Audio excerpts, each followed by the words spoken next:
once again, everyone. I'm so glad that you get to join me once again. You'll have to forgive me there last time. I was doing just a bit of the calculations on the main console. Anyhow, let's get right on to the question of the day, shall we? Now, this question is from an Ariana, and she asks, "Dear Dr. Cortex, what is the main difference between asteroids and comets?" Well, quite frankly, Ariana, that's a good question. I recently did a study on asteroids and comets, which is good to know because I can provide more accurate facts. The thing is, Ariana, asteroids themselves are actually made more of metal and rock, whereas comets are actually made of ice and dust. Furthermore, asteroids themselves are rather stationary objects. They're not planets, they're certainly not as big as planets, so they don't have necessarily a strong gravitational pull.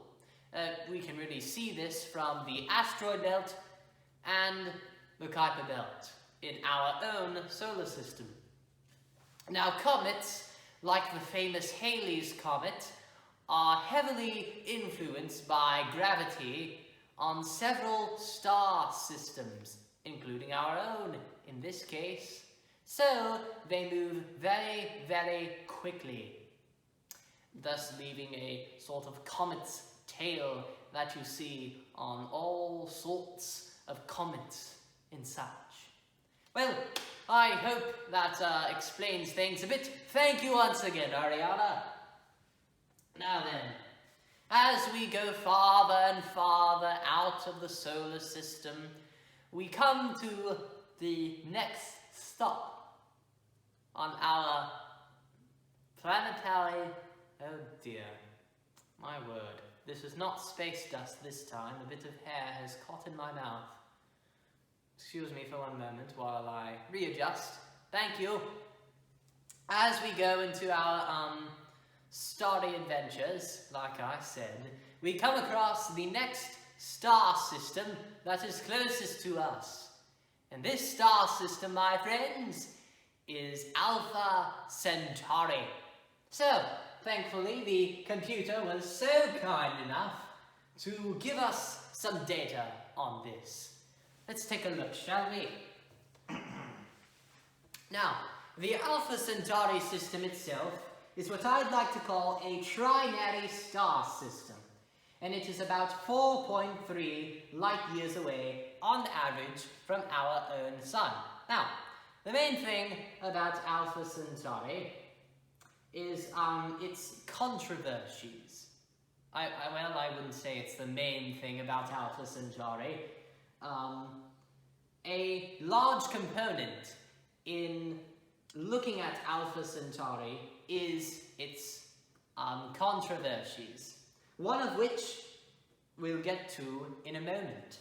Now then, as I said, there are 3 stars in this little system, with star number 1 being Alpha Centauri A. Now, the spectral type of this star is notified as G2V, which is about, and quite frankly exactly, the spectral type of our own sun.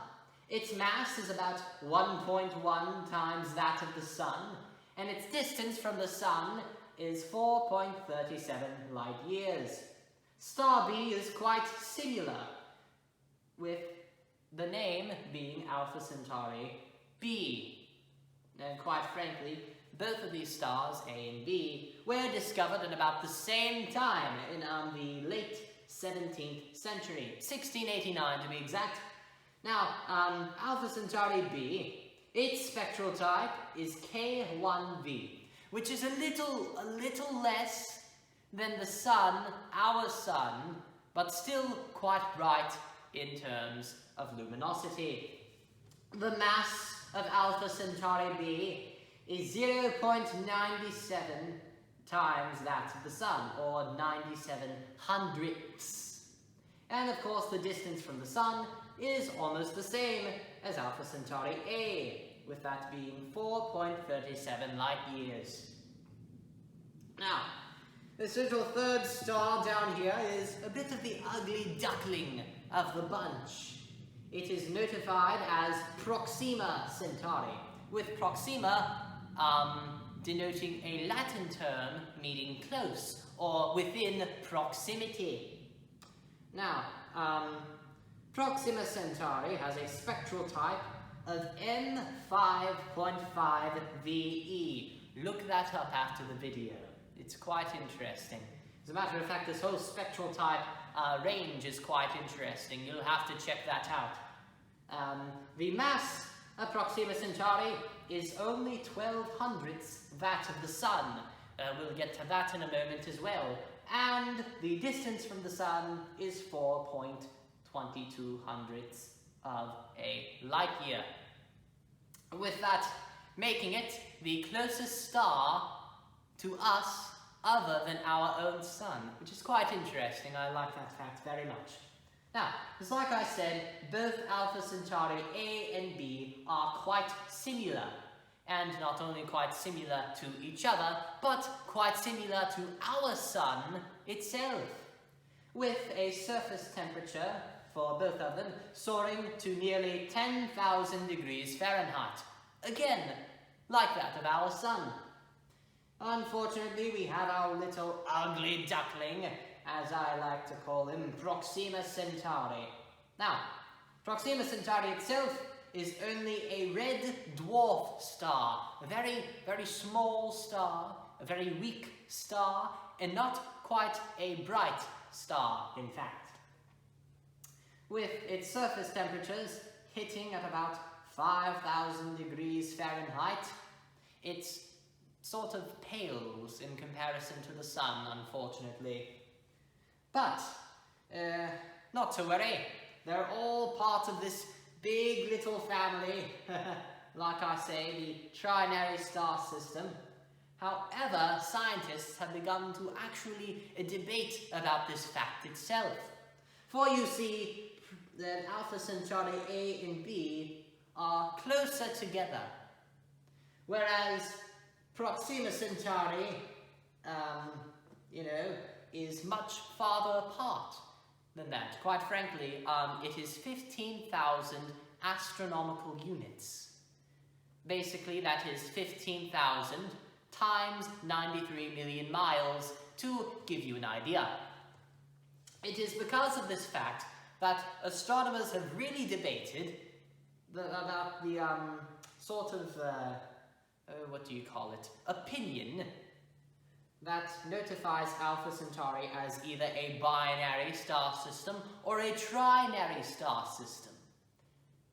Now, both A and B sort of act like twin brothers or twin sisters. Let's go with twin sisters. I like twin sisters, in terms of describing stars themselves.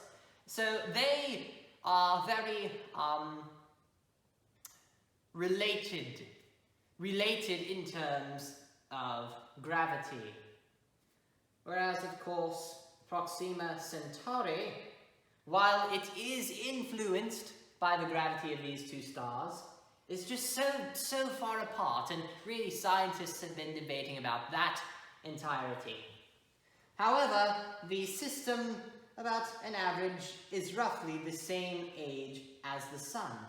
Now, interestingly enough, there has been only one planet to have been confirmed to orbit Proxima Centauri. The little ugly duckling has something up its sleeve, unfortunately. Now, this planet, while given the name, ironically, Proxima Centauri b, although it's technically not a star, so it shouldn't be called Proxima Centauri b, but, oh well, science. It is roughly rocky and slightly larger than the Earth itself. And also, this planet is considered in the habitable zone of Proxima Centauri. So, who knows? One day, just one day, sometime in maybe the far future, when we invent space-time travel, we might be able to inhabit this mystery planet, far, far away. Anyhow, that's about all I have for the Alpha Centauri system.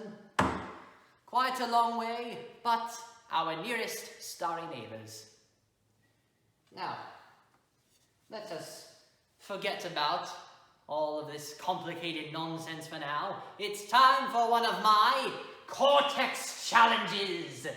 Let's go ahead and see what today's challenge is, shall we? I hear it's very interesting. And it is quite interesting. Yes, yes, look at this, Jumbo. Look at this. Wouldn't this be a good activity? Come on. Yes, he's nodding. He's nodding, everybody. He's agreeing to my idea. Now then, I'm sure with all this talk of stars and nonsense,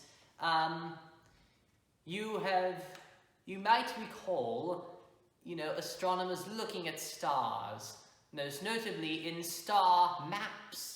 So, I encourage you to go on the internet after this video and look up random star maps. They are really quite interesting ones. See if you can find major constellations like Ursa Major, Ursa Minor, Orion's Belt. See if you can find Centaurus. It's actually this big constellation that includes the Alpha Centauri system. So, a bit of a connection to today's lecture. If you want to check that out, please feel free to do so. But enough talking for now. Let's go ahead and find out what our next topic will bring us. Brought to you by my lovely computer. Let's see. Oh, yes. She's already printed the next topic out. And it looks like the next topic will be, drumroll please, the Milky Way Galaxy. Our own starry neighborhood, right in front of our big faces, waiting to be discovered more. Well then, and with that folks, I would like to thank you once again for tuning in. A big shout out to Ariana for providing the question of the day. And if you did I say wash? I meant wish. Wishy-washy, timey-wimey, whatever. If you wish to provide a question of the day, please feel free to leave it down below in the comments section. Who knows, your question might be featured on the next segment. And until the next segment, I bid you ta-ta, my friends, in 3, 2, 1.